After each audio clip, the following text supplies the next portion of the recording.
Are you an active reader? Then I'm sure you've heard of book piracy, or perhaps you're reading a pirated book by now. Well, then you might want to stop. Here's what you need to know about book piracy and why you shouldn't do it. First of all, what is book piracy actually? Book piracy is an action of duplicating books without legal permission from the copyright holder. It could be in digital version or in printed version. Then what makes a pirated book different from the original one? Now let's imagine there are two scenarios. The first one, you're going for a trip in a car driving through a highway. The trip will most likely to be fun. It's fast, no traffic jam, and you'll see beautiful views on your right and left side. But to get all that, you need to pay, right? You need to pay at some toll points. Imagine these toll points are the people working in the book industry. The first stop would be the author, and the next is the editor, and then the proofreader, and then the layouter, the designer, the publisher, distributor, or even a translator and other people. You have to pay a lot, yes, but you'll get something worth it, a book with a good quality.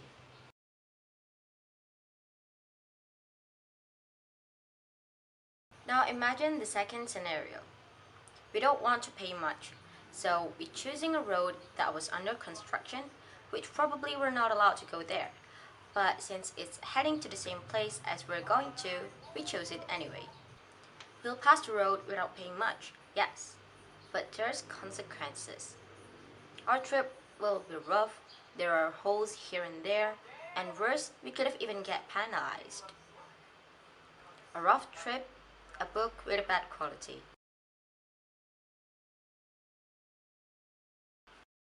Now, aside from the quality, is there any reason why we should stop book piracy?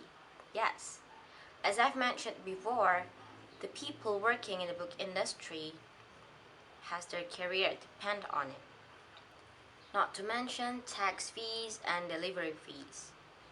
Ignoring these people's work to lead to a forced shutdown of the book industry. So if you want to support the book industry in our country and you have the privilege for it, I really hope that you can do your best to avoid book piracy. There are lots of ways to avoid book piracy aside from regularly purchasing original books.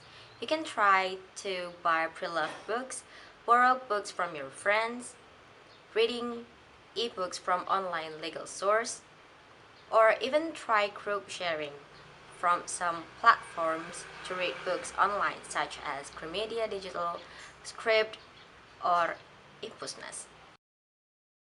But then you may wonder, how about books for lectures? It is too expensive for normal students to afford. Well, there is an exception. As stated in Undang-Undang Nomor 28 Tahun 2014 about copyright, it is allowed to duplicate books for educational purposes as long as the source is clearly stated. Please note that I'm no one to force anything to anyone, but I hope with this insight you can better consider to avoid book piracy better. That's all for me. I'm Asma Nur Azizah. Thank you.